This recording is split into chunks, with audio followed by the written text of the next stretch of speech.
more Nigerian soldiers resign as a result of intimidation from superior. Wow. After mass resignation by 380 Nigerian soldiers, an investigation has been done to know the rationale behind such decision. The last may not have been heard about fighting troops of the Nigerian army resigning their appointment after the 380 that dumped the service last week, citing loss of interest, as many more are alleged to have indicated their decision to also exit, citing the same reason. Military sources told Saturday Independent 7 in Abuja that there was so much disenchantment among the fighting troops following the turn of events at the front line. All these are happening as the Boko Haram insurgents and the Islamic State of the West African province, ISWAP, fighters appear to be gaining grounds, especially in the northeast, while bandits hold sway in the northwest and north central amid pockets of other security challenges in southern Nigeria.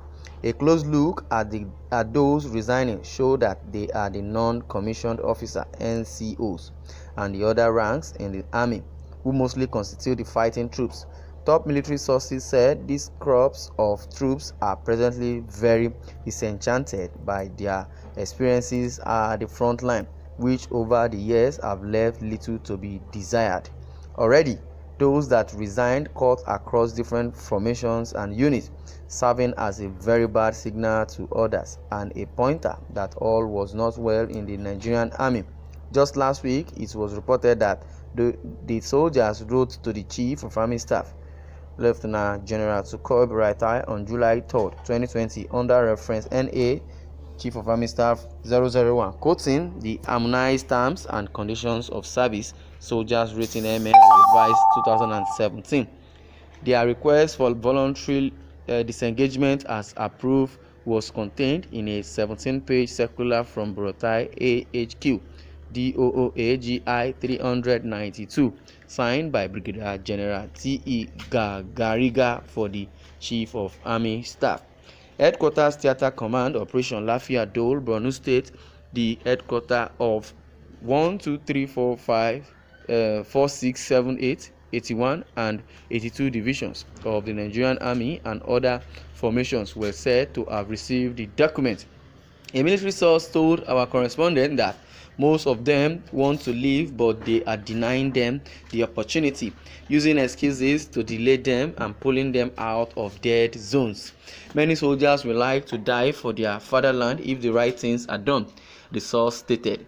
A former security analyst and public relations practitioner well familiar among the security service, who just preferred anonymity, told our correspondent that the army had ignored every entreaty to do it right with troops at the front line, banking on propaganda and lies.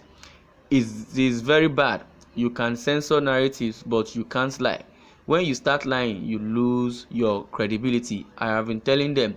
The problem with the military is that the soldiers realize that they have been sacrificing for nothing. The military does not care. The system has failed.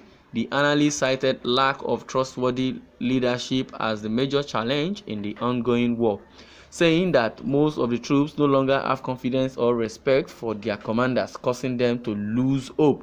It added that the troops were not happy with the overstaying of some commanders in their theater, especially those that were inflicting pains on them, as well as the continuous stay in office of the Chief of Army Staff, General Buratai, and some others. It further said that most of those troops were not happy that they have overstayed in a dead zone, signaling that they were jumped and dumped them to face their fate, while some of their colleagues were granted respite. They will put them in war front line. They will die at the long run. They will not pay them their gratuity. Even their salary that are supposed to be paid will not be paid on time, and they are shortchanged. That is why most of them, dismiss themselves and drop their weapon. The source said that the troops, in view of their overstay at the front line, suffered health trauma and lose mental alertness as they continue to see the corpses of their colleagues rolled in from time to time. It further said that lack of motivation has brought upon them a low morale, since they are fighting a war that they don't understand. with many of them complaining that the very locals were there to protect were the same associates of Boko Haram and ISWAP, serving as informants to terrorists against them.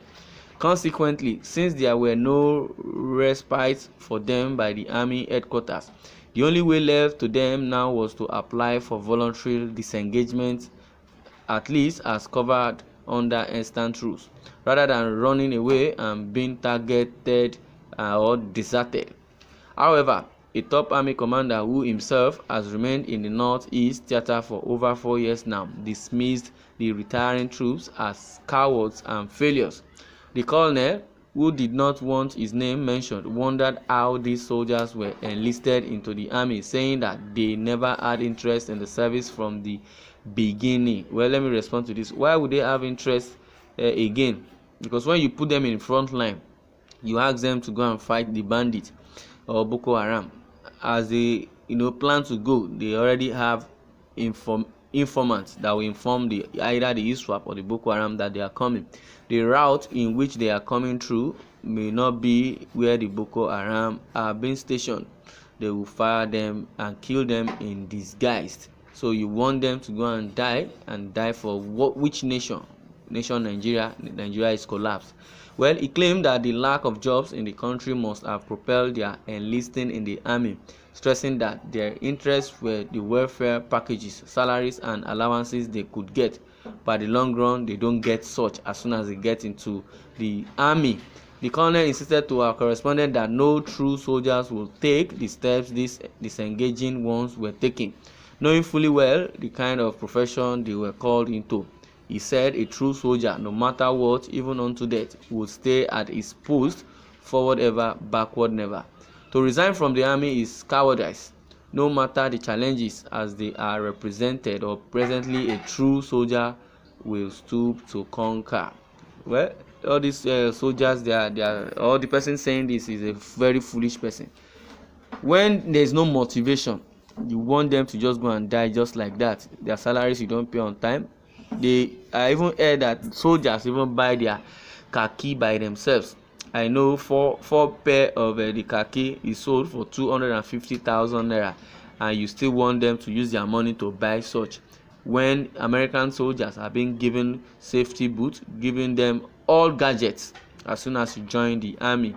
But instead of this happening in Nigeria, they share the money, as in the superiors share the money among themselves. They still expect a private soldier to go and get all the equipment by himself. I've been in the northeast for 4 years now, and I am still here. I love the army and I'm doing the job happily. Why won't you love the army, doing the job happily, when like about 300 people salary you converge to your own, and you are telling us you like it, when you are benefiting and gaining from it? You benefit from Boko Haram, you benefit from ISWAP, you benefit from everywhere, and you are telling us you like the army. If these your soldiers, so-called soldiers that are disengaging themselves, have been motivated and paid well or fat salary, they would still stay because they know they are enjoying so many benefits. Well, according to him, he said, I have been in the northeast for 4 years now. I am still here. He said this must have informed the decision of the Chief of Army Staff to approve their disengagement request without looking back. Our correspondent sought the position of the army headquarters on the issues, but it was not forthcoming. Colonel Sagar Musa, the director of Army and Relations, was contacted, but he said he had no comment on it. Well, it was clear that barely few days after the reports of the soldiers' resignation, there was a major shake-up in the army that replaced top commanders and officers across the country, especially in the northeast theater of operation. Well, what is your take on this? And I would like you to share your comments. Are the soldiers entitled to be sacked or disengage themselves in the army? Is the soldier or the army that they join, is it still relevant, and should they go back to become a soldier and fight for the country they are in? Well, I would like you to share your thoughts.